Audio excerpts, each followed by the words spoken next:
كلام ما اتقالش قبل كده. هقول كلام ما اتقالش قبل كده، وهقول كلام يمكن يكون صعب ويمكن يختلفوا معايا الناس ان انا اقوله كده.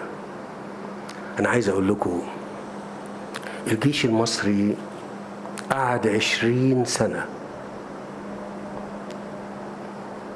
الضباط والصف والجنود ياخدوا نص المرتب لمدة 20 سنة عشان يحقق قدرة اقتصادية تساعده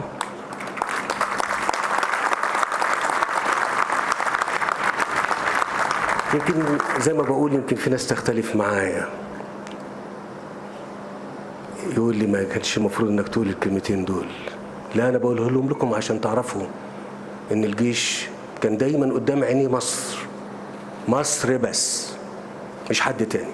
وهيفضل جيش مصر ده جيش المصريين، لن يكون له ولاء الا للمصريين، محب لشعبه بيحافظ عليه. انا قلت بس ان الجيش ده قعد 20 سنة وكان بطل الفكرة دي.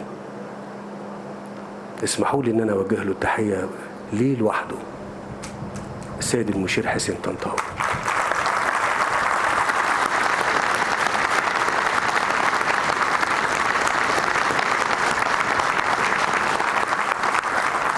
كان لازم الناس تعرف الجيش ده قادر ازاي.